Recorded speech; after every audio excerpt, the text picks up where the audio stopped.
Hello, I'm Jeff Power, senior writer with RealTime Fantasy Sports. Welcome to another edition of the RealTime Fantasy Sports Show. I'm joined by Logan Glaser here of RT Sports as well. Logan, as always, good to talk with you.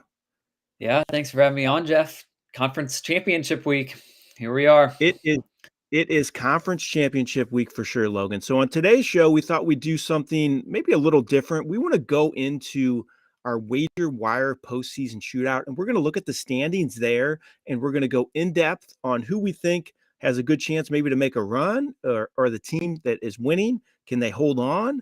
We're going to go in depth there and take a look. It's an awesome contest.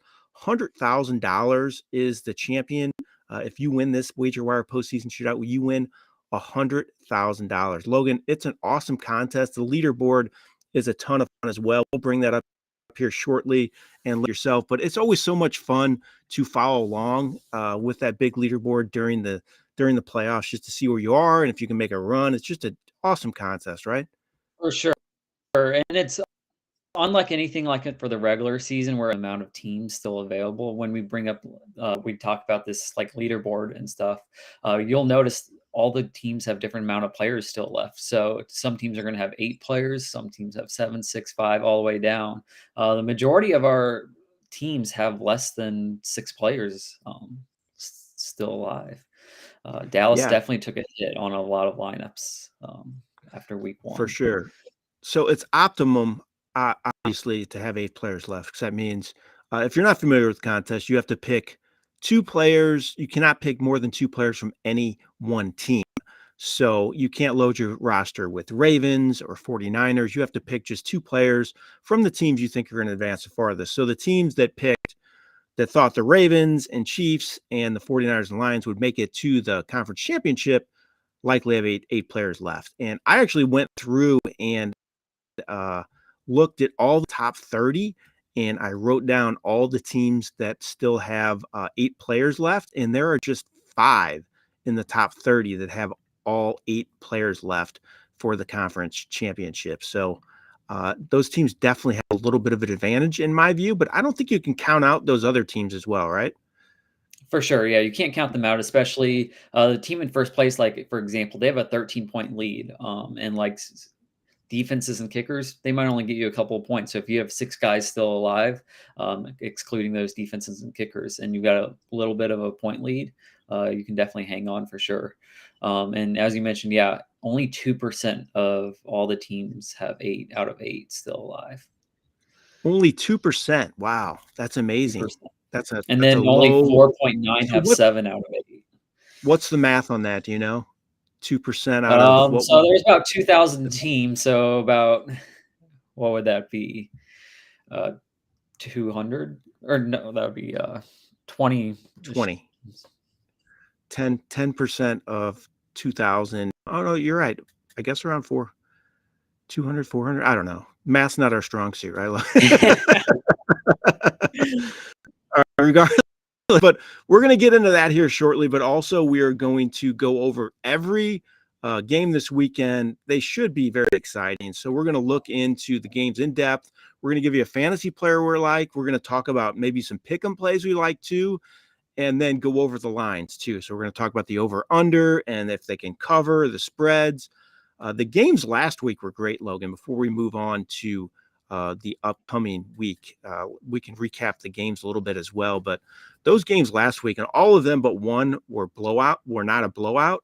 So the previous week, the wild card weekend, was not quite as exciting. But this past week, man, those games were really good. I really enjoyed watching them. Yeah, we had some really good games last week, as you mentioned. The first game, it was close to halftime with Houston, Yep. Baltimore. I mean, I believe that was a tie game at halftime, and then Baltimore kind of ran away with that. But then we had San Francisco, Green Bay, in which I think Green Bay completely dominated that game. I They think they did. deserved to win that. They just could not capitalize in the red zone on a couple of possessions, and Brock Purdy did not look good at all, especially with Deebo Samuel going out of the game.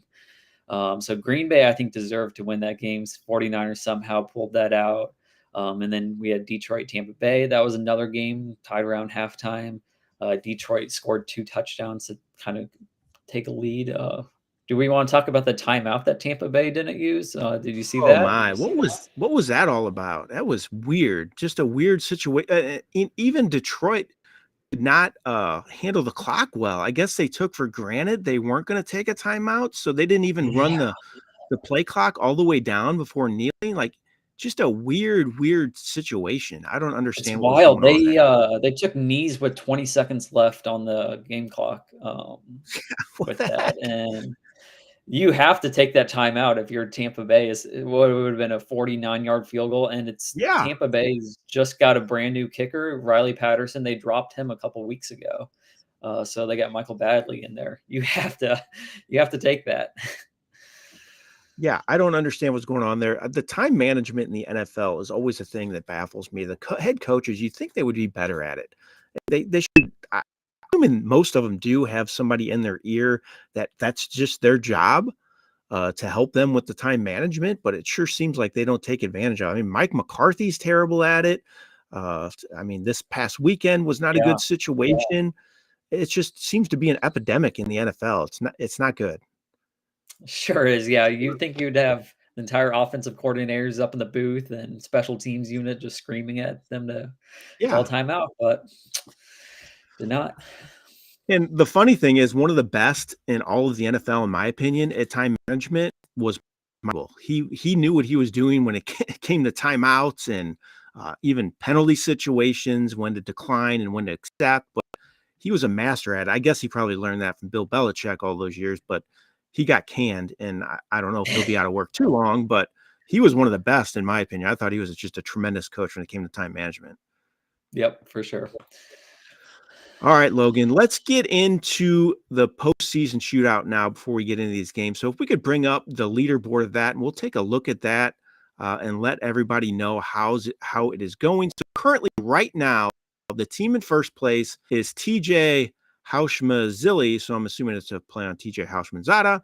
So, they're in first place, and they only have, I'll show you his team. He only has 5 players remaining: Isaiah Pacheco, Amon-Ra St. Brown, Travis Kelce, Justin Tucker, and the Ravens defense. So this owner has a 13-point lead. Do you think that is sustainable with that amount of players left, Logan? I sure do not.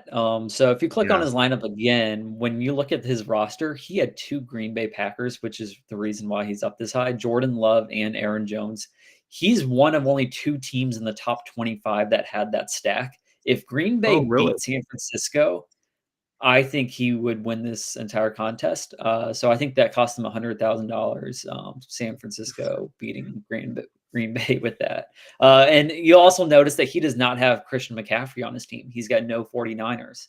Oh, Um, wow. I did not realize that. That's probably one of the few owners that does not have Christian McCaffrey. We talked about Correct. Yeah, differentiating one of the yourself. few owners that does not have that. So if Green Bay had won and knocked Christian McCaffrey out, plus his 2 Green Bays, I think he runs away with this contest and wins it. Yeah, But you're since probably San right. Francisco won, it's going to be a complete toss-up between several different teams coming into these final 2 weeks. Yeah, I thought we would examine it closer. So I went through and looked at the top 30 teams. And of the top 30 teams, there are 5 teams, like I mentioned, that have all 8 players left. That is the maximum you can have at this stage. In the top rated team, there's only one team in the top 10 that has 8 players left, and that is Biscuit Head 1. So the Biscuit Head 1 team has 312 points. So they're roughly 27 points behind the leader. Let's look at his roster. I'll have to scroll down a little bit for you. So they have, Lamar Jackson, Christian McCaffrey, Jahmyr Gibbs, Deebo Samuel, Amon-Ra St. Brown, Rashee Rice, Travis Kelce, Justin Tucker, and the Buffalo Bills defense. So that's a pretty dang good roster, Logan. I mean, I could definitely see this team winning it all with the way they're sitting at this point. Yeah, I think they're definitely in consideration to win it all. The only concern is that he doesn't have 2 QBs, but since he Sure. still has 8 out of 8, I think he'll be perfectly fine. I think it's kind of between Biscuit Head and team number 6, who knew, who has double QB left with that. Owner is none 99 or 999. If I think it really comes down to if Detroit does beat San Francisco, I think this team wins it all. If they do not, then I'm kind of leaning towards Biscuit Head as the favorite. Um, out So of the that. next highest ranked team that has all 8 players left is team 17 in the standings. That's Final Call. So if you look at that, they do have a QB left. So they have Jackson, McCaffrey, Pacheco, Gibbs, Samuels, Brown, Butker, and the Ravens. But they have the defense kicker, so that's not optimal as points. But still, that's a team that could make a run too if the Ravens win, in my opinion. Yeah, absolutely. Yeah, I think that team will be looking around top 5, if I had to guess based off of where they currently are with the points and players left. So I'm probably going to slot them at projected right around 5. But who knows with these final games and who goes off? It's just who has those players on your team. Yep. So, like I mentioned, there are 5 teams that have all 8 players left, and teams that have 7 players left and are in the top 10 are new, which is in 6th place, and then Kalafa 14, which is in 10th place. So these teams each have 7 players left, which is a pretty good number as well. Let's look at the Who Knew roster. They have Jared Goff, Lamar Jackson, Christian McCaffrey, Pacheco, St. Brown, Rashee Rice, and Zay Flowers. It differentiates them a little bit from the other teams as well. So I wouldn't count out this team either, Logan. That's a pretty decent roster, and they're already in Yeah, the top 10. if Detroit does win, I think he's in really good shape just because he has Jared Goff and not many teams are going to have him. It looks like 3 teams in the top 30 have Jared Goff with that. So I think if Detroit wins, Yeah. he's set up really nice.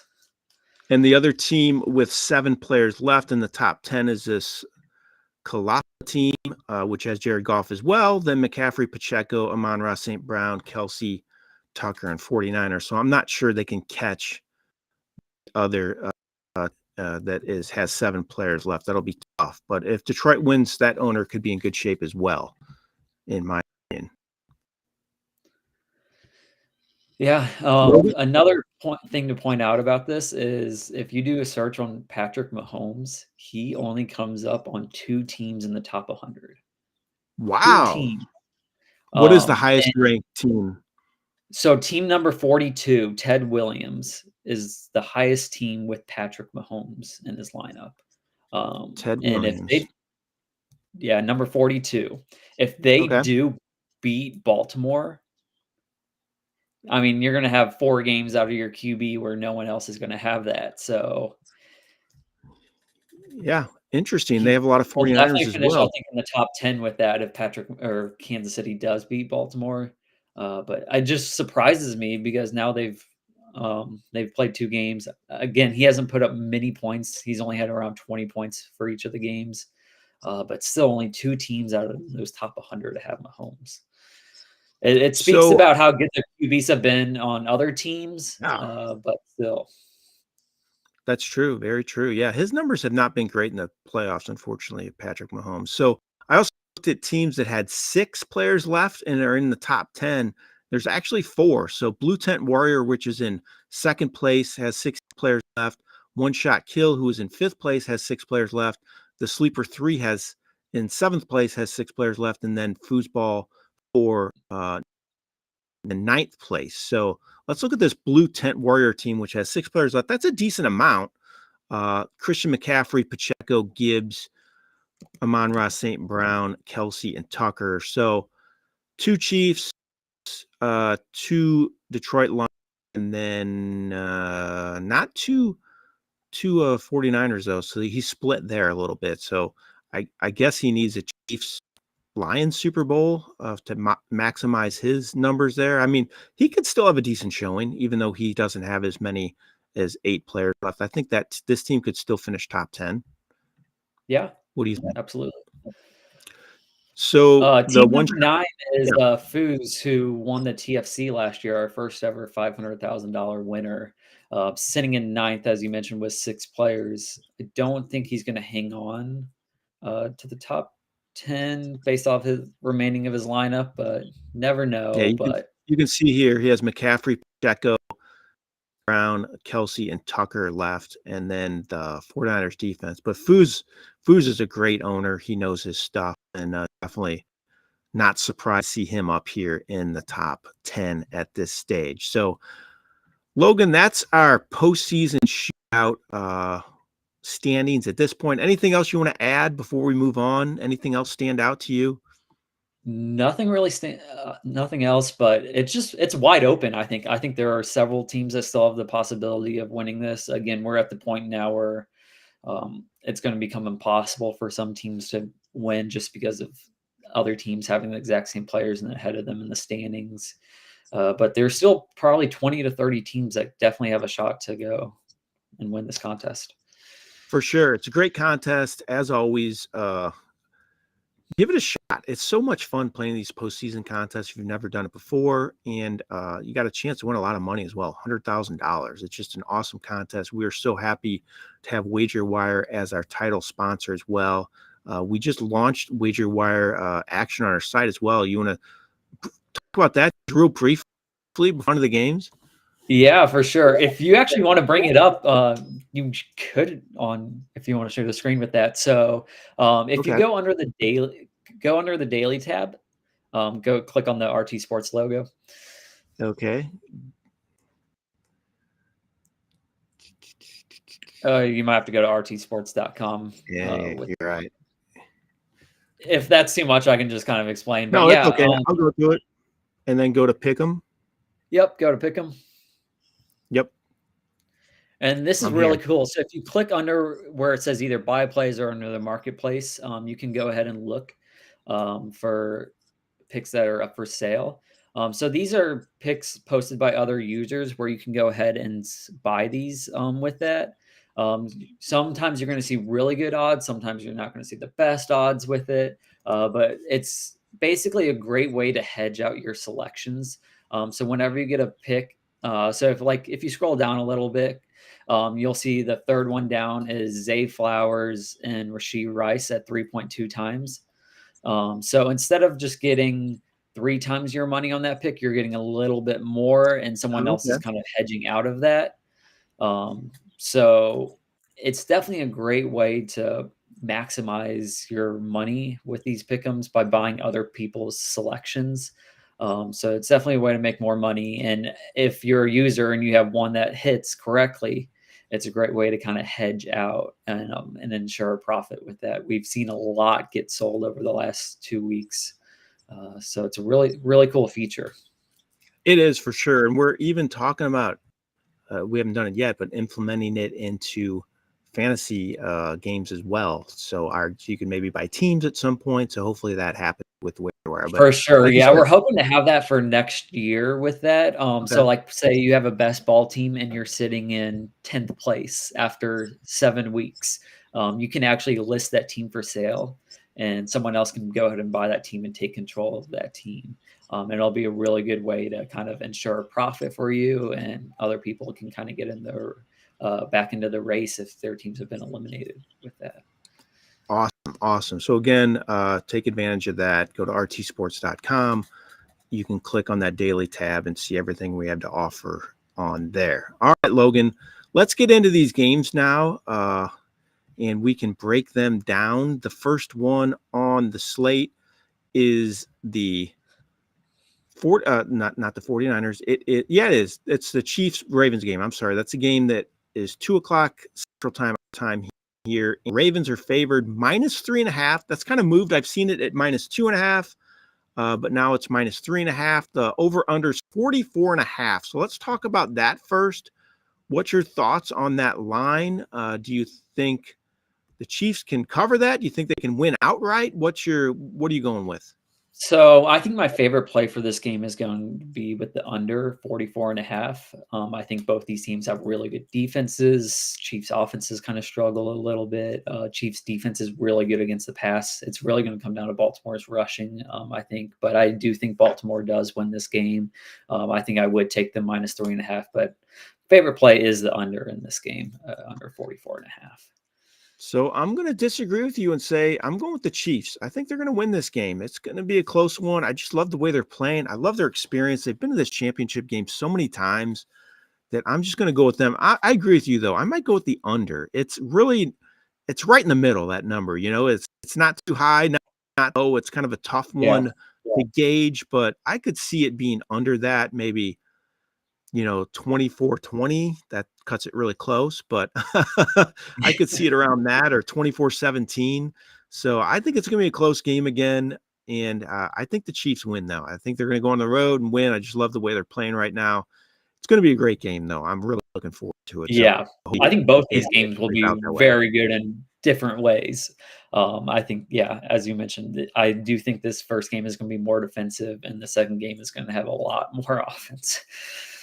So talk about fantasy players you like in this game. Anybody stand out to you? Anybody you're targeting? Yeah. So for like pick and plays that I'm probably gonna be looking at, one I really like is Lamar Jackson, more fantasy points than Patrick Mahomes, who's getting a 3-point boost. So Lamar Jackson had 39 fantasy points last week. He's been shredding up defenses for both by run and pass with that. His recent games have gone 35, 22, 25, 40, 37, where Patrick Mahomes is kind of just hovering around the 20 mark in most games. I think they've really been relying on Pacheco. So I like Jackson on that. And then I also am going to go with Mahomes under on his pass yards of 241. So 241's the mark there. Yeah, I like that 241. too, an underplay there. So my pick Yeah. and play is Zay Flowers. I like him a lot at over 44.5 receiving yards. He's reached that mark 2 of his last 3 games. I think the Ravens are going to have to throw the ball if they want to win here. And I think Flowers is their top target. I think that number is really low. I know Snead can shut down opposing number 1 receivers, but I still think Flowers can create matchup problems working out of the slot. And he's the top target in that passing game. Even I know Mark Andrews is likely back, but I don't think he's going to play a huge first game back. He hasn't played in forever. I could see him being kind of limited in the game. So I really like Zay Flowers over 44.5 receiving yards. A couple other fantasy plays I like. I really like Justice Hill this week from a fantasy perspective. I just think he's the back to use Gus Edwards because he's more touchdown dependent, and Hill actually makes plays on the ground and through the air as a receiver. He had 15 touches last week for 77 total yards. At this point, I just trust him more than Edwards. As I mentioned, I think they're going to have to throw the ball more as well, the Ravens. So I think he'll just match up better this one. So I think he's a decent play as a flex option, or if you want to use him in daily, he's probably cheaper than some of the other options as well. And I like the other running back too, and Kansas Pacheco. Like you mentioned, they've been relying on him more. He has 15 plus fantasy points, 3 straight games, at least 15 carries, all 3 of those games as well. He has more than 100 total yards, 2 of 3 games. I think he's going to get his chances again in this one. I know the Ravens have a really good defense. They're solid against the run, but I still think has a good showing here. Logan, anything else you want to add about this Chiefs-Ravens game before we move on? No, as you mentioned with Justice Hill, his over-under is only 33.5 rushing yards. I think I would definitely go over on that. Yeah. I didn't even 33.5, look at that one. definitely hitting over on that. Last week, he had 66 rush yards with that. So I think that's What's his total yards? You have that? Total yards is is that 49.5. that's So that's fairly implying low. 16 receiving yards with that. Yeah, I may feel more comfortable with on the total yards than the rushing yards, but I kind of like both. That's a good call. Last 4 games with receiving have gone 31, 64, 26, and 11. So Awesome. that's So good. as you see on the screen, take advantage of our promo we're running with Fantasy Alarm. rtsports.com/alarm is the promo. Put in the code alarm23, or you can just scan that QR code, and somebody already took advantage of that as they were watching. So new users get 100% deposit match up to $200. So it's a great deal if you've never used our site before. I highly recommend you checking it out and playing all the games we have to offer on here. Take advantage of that for sure. And as always, if you have any questions or comments, if you want to talk about the games in the chat as well, feel free to do that. We're love comments and questions as well. So someone put Go None 999. That's Hulk Smash. I think we know he's a user on our site, and He's in the top user bunch, cheering on his friend Brad. There you go. Exactly. He's a great owner on RT Sports, so good luck to him if he's still playing in any contests. All right, let's go on to the next game, Logan. NFC game, which is the Detroit Lions at the San Francisco 49ers. Both teams come into this game with records 12-5 during the regular season. 49ers are -7. Not a lot of respect to the Lions there. Over unders 51.5. That's a big number. Let's talk about the line first and then the over under too. I'm 7. I like the Lions to cover that personally, but what's your thoughts? I'm the exact same way. I do like Lions +7. I don't know if I would select the money line, but given a 7-point cushion, I feel comfortable with that, especially if Deebo Samuel doesn't play. He didn't practice yesterday. I do think he makes a pretty big impact on that offense, just with bubble Yeah. screens, just getting the ball, hit him in space. So I think if he does sit, I really like Detroit +7. If he plays, then it's more iffy. I won't love it as much, but I still would probably go Detroit +7. Yeah, if he doesn't play too, I love the under because their offense just runs totally different when Debo's not out, in my opinion. I know it's a matchup with two high-powered offenses, but their offense is not the same without Debo. I just don't like them. That seems to be his guy. He looked terrible last week. Just watching that game, every single pass, it seemed like it was incomplete until the final drive. I just don't understand how they won that game. I thought Green I, Bay just dominated. yeah. So you're still going with the 49ers though, even after saying that. You think they're going to win this game, but not cover. I would definitely feel a lot better with Detroit +7 than the money line. I do think it's gonna kinda Yeah. be a little bit more of a toss-up. If I had to select someone to win, though, with nothing on the line, I would go with San Francisco, but if I had, like, the Vegas odds with it, then I would go with, Detroit with that. I am gonna go different than you on the over. I'm gonna go with over 51.5. Okay. I just don't think neither team has a great defense. Detroit's always in high scoring games. San Francisco's defense didn't look great last week against Green Bay. Aaron Jones just ran right through them. Montgomery and Gibbs coming in with two really good running backs. And then you got Amon. So I do think I like the over. It is a high total, especially in a conference championship game, but I think both of these teams lack the defense category. And they both have potential to put up 30 plus or 30 points for their team score. I agree. They do have that potential for sure. So you and I both agree. We think the Lions cover, but the 49ers win. That's what I'm going to say as well. I'm not confident in that, though. I really think the Lions could surprise people up winning this game, but I just like San Francisco at home. They pulled out that game last week. That might help with the jitters from Brock Purdy a little bit. Maybe he's a little more comfortable, but I'm going under. It's a tough call, but I like under with the less than 100% Deebo Samuel. So pick 'em plays now, Logan. What do you like and when it comes to pick 'em here? Yeah, I think my favorite is Amon-Ra St. Brown over 84.5 receiving yards. He's hit that in 5 of his last 6 games. And 49ers don't have the best secondary. As I mentioned, I think they are a little bit lacking on the defensive side of things. They've had a couple of injuries with that, and Amon-Ra St. Brown has put up some monstrous numbers, and he's gone 112, 106, 90, 144, 110. And last week at 77. So last week was the only week that he would have gone under on that. And as I mentioned, I do think this is going to be a very high scoring game and they're going to get him the ball. Another one that I kind of think is a little low for him, even though it's a pretty high rush total, is Christian McCaffrey.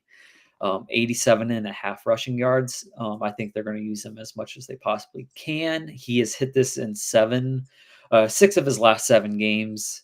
For rush totals, he's gone 114, 93, 145, 115, 103. So a lot of games in the hundreds. And with that being at 87.5 against a bad Detroit defense, I like it. I like that too. I mentioned last week I thought McCaffrey was going to have a monster. He ended up did have a monster game, but it was because of his scores. But I thought his yardage totals would be better. I said he would eclipse 200 total yards, if I'm not mistaken. Didn't quite reach that, but you're right. That yardage total, while it is high, it is so hard to bet against him. He is so good. Yeah. It's He ridiculous. still finished with 98 rush yards, which is Yeah. pretty good and Unbelievable. would easily hit that. And he didn't have his best game. He had one breakout run against the Packers, but Yep. So my pick and play is I'm actually going to do a less. While I think the Lions are going to want to run the ball, I'm just not big on David Montgomery. It's 43.5 is his number for rushing yards. I'm going to go less than that. He has fewer than 43.5 rushing yards 2 of his last 3 games. And 49ers have been good against the run much of the year until last week. They got absolutely shredded, like you said. Maybe that caught them by surprise, so maybe they make some adjustments and get better there. But I think Jahmyr Gibbs is the guy that gets more work. He sets up better against them, in my opinion, Aaron Jones mode than the bruiser that Montgomery is.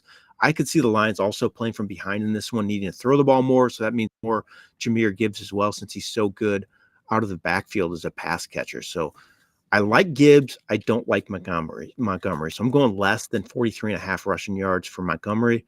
Couple other fantasy plays I like. Maybe not when it comes to pick 'em, but just fantasy in general. I've just mentioned Jahmyr Gibbs.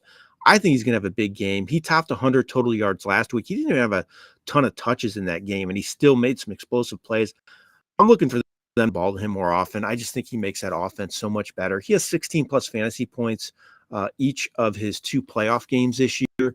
He has touchdowns each of those games as well. It seems to me they're kind of leaning on him a little more. And as we mentioned, San Francisco allowed 136 rushing yards last week. They've given up 100 plus rushing yards 4 or 5 games.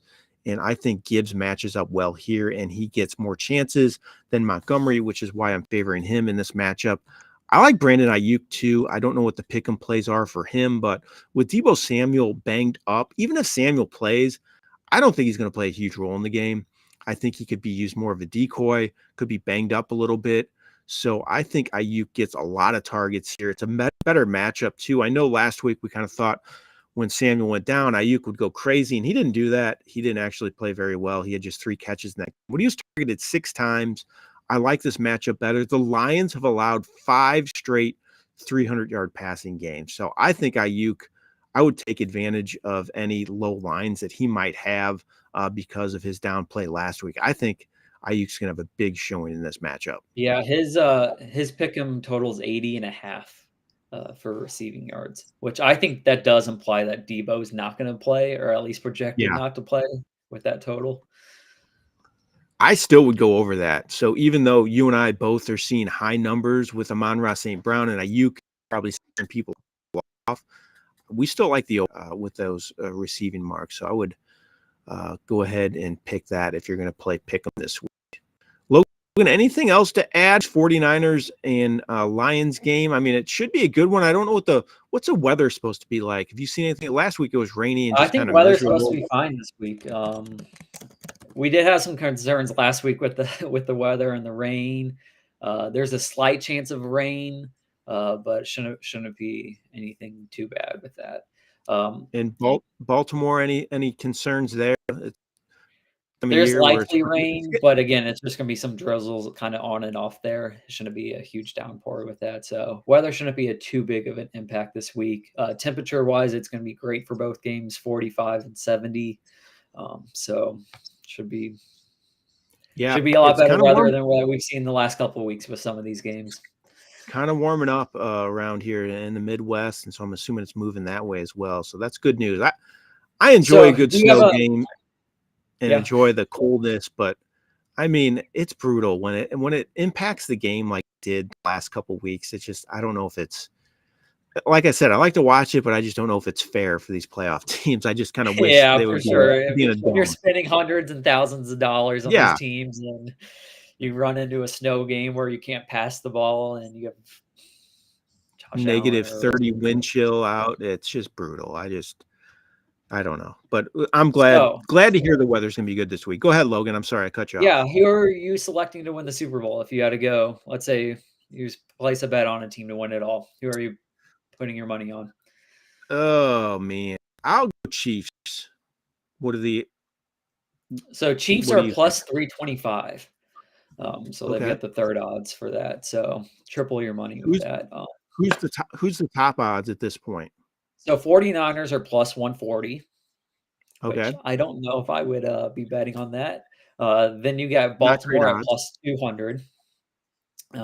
Then Chiefs at plus 325, and then Detroit Lions plus 800. I think that's Ooh, pretty high for. That is them. high. I may take a chance on that, throw a few bucks there. I mean, that's never know.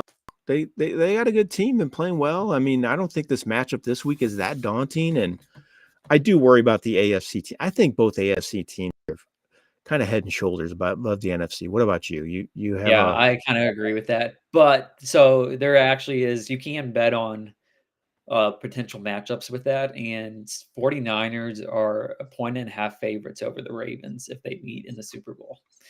So 49ers would be favorites to win by 1.5. And then if they played the Chiefs, they would be 3.5 point favorites. I'm not sure I agree with that. The 49ers would be favored over the Ravens and the Chiefs. Interesting. Yeah. Vegas So always does this though, and they leave me scratching my head, but Vegas knows. Vegas knows. yeah, if Debo Samuel was perfectly healthy, maybe I could see it. Just because of that offense, but they just did not look good last week. Do you And trust then they Brock got killed. Purdy? They got killed Do you by trust? Baltimore a couple weeks ago. They lost Yeah, by they did. 20 points. I just don't trust Brock Purdy. I got to see him come up in a big game and produce big. I got to see it. I mean, there's too many throws out of the backfield. Like he had Christian McCaffrey on like a little dump off last week and threw it right into his feet, like a 5-yard throw. You can't have that stuff happen. It's No. just he scares me. He's the X Yeah. factor in my opinion. If When he's you're going to playing go like up against Lamar Jackson or Mahomes. yeah, who you picking there? Yeah, you got Lamar Jackson, Mahomes, or do you go Brock Purdy? Yeah. I trust Jared Goff more than Brock Purdy at this point. Goff looked great last week. I thought he had a Yeah. great showing. They say he couldn't come up big in the big game. And I think he's kind of proven doubters wrong. He looked tremendous last week. Yeah, I agree. We'll see how he does outside of that dome and on the road, as his last 2 games have been home. But yeah, he looked good. Yeah, it's going to be much tougher on the road, hostile environment, more pressure there, but kind of has nothing to lose when you're the underdog as well. So maybe that'll relax him just a little bit. And he's familiar with that area too, playing in Los Angeles for his entire career and until the last couple of years. I guess they're talking about extension with Goff. Do you think that's a good idea? I mean, he's looked good. I'm okay Yeah. with it, I guess.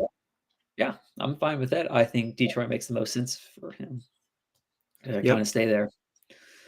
So yeah, And then I'd be perfectly fine with that.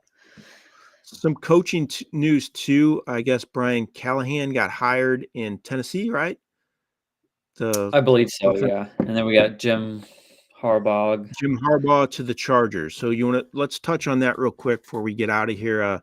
I like Jim Harbaugh hire. I know kind of rub people the wrong way, but I think that's great for the Chargers. He's going to be a breath of fresh air compared to what Brandon Staley was. And talk about mismanaging, the clock and game management and you name it. I just thought he was bad at it. So Yeah, I think they lost several games, including last year, with some coaching decisions there.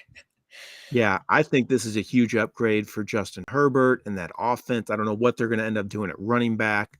Austin Eckler, I'm guessing, is gone, but they still have a really good offensive core there. So I think this is a great hire, home run hire, getting him in Los Angeles to Chargers. I think that's going to be good. And then Callahan with the Tennessee, that's a good hire too. I mean, you got Will Levis. He did a great job with Joe Burrow. Good to get an offensive mind in there too. They've just been kind of so they're going to have to make some moves this offseason. But overall, I think that's a pretty good hire too. Yeah, I think so too. I was just really surprised that Vrabel was let go because I think he's agree. one of the top coaches. Yeah. So what about Bill Belichick? Do you think he lands somewhere? I don't know at this point. I think it's kind of up in the air. It seemed like Atlanta was kind of honed in on him, but it seems like they may have cooled. There was some talk that some people in the front office that weren't not Arthur Smith, Arthur Blank, he's the owner, correct? Yeah. Who weren't him, kind of Belichick. It seemed like Blank liked Belichick, but I don't know if the rest of the front office did. So does he land somewhere, you think? Yeah, I mean, Atlanta made the most sense for him to go to, I think, out of the options. So we will see. I think there's still a lot of good coaches out there that without jobs. So I agree. I like the fact that the NFL is allowing these assistants to interview now instead of waiting till after the playoffs are over with. I mean, when their teams are still playing, it was kind of dumb. It was hurting those guys in the past and when they didn't allow that. So it's good to see some of these guys getting a chance to enter who are still in the playoffs. So I think that's a big positive for all these teams.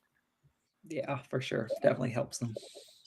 Yep. All right, Logan, great show today. As always, appreciate you joining me. And again, if you want to go to rtsports.com, playing some of these pick'em contests or our daily fantasy, take advantage of that. Go to rtsports.com. You can click on that live link at the page. It goes into there, and then you can see everything we have to offer. You can also take advantage of, if you're a first-time deposit, 100% match up to $200. Go to rtsports.com/alarm, put in the code alarm23. Again, take advantage of just a great deal. We are happy to help you win money here at Real Time Fantasy Sports. So go to rtsports.com/alarm, alarm23, and sign up today. All right, Logan, thanks again for joining me. Really appreciate it. Should be a great weekend of games. I'm really looking forward to it. And then after that, Super Bowl. Super Bowl.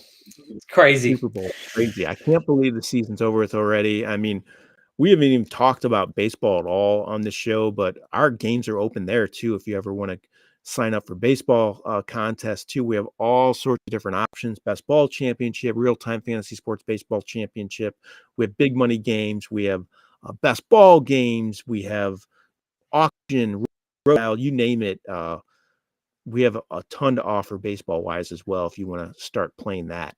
Yeah, and don't look now, but we're under 2 weeks away from launching 2024 drafts for the TFC and best ball. So it is started. I already added all of the draft prospects to the system, so people will start drafting right away. Right? The one year, didn't someone for win who sure. drafted? They drafted in March, I think, or was it April? Someone drafted super early and won the TFC. I can't remember the exact date. I know 2 years ago, I believe Brad's team won in April. Okay. With that. So yeah, he Yeah. definitely had an early draft with that. It's definitely pros and cons of drafting early. You can definitely get really good ADP value. You just need to hit on all of those. But again, there's going to be some injuries that happen. But I think it's a good mixture to kind of do both. Have some drafts early and then some late. Is my personal strategy with that. The team that won the TFC this year, the team I actually interviewed, both owners. You can see that on our YouTube channel if you'd like to watch that. It's just some great guys, but they drafted 2 days before the start of the season, if I'm not mistaken. So they waited. They played the waiting game and they won that way. But you can also, like you said, you can get some value if you draft really early and somebody moves up draft boards. But the team that drafted 2 days before this year, they took Kyron Williams. So I don't think anybody's taking Kyron Williams in April and March this year. So you would have missed out on something like that. Like you said, pros and cons. All right, Logan. Thanks again for joining me. Really appreciate it. Thanks to everybody out there for watching. Really enjoyed the show today. Should be a lot of fun this weekend watching the games. And we appreciate you being loyal followers and viewers of the Real Time Fantasy Sports Show. Again, thanks again to Logan for joining, and thanks to you for watching. This has been Jeff Paur with Real Time Fantasy Sports. Have a great day, everyone.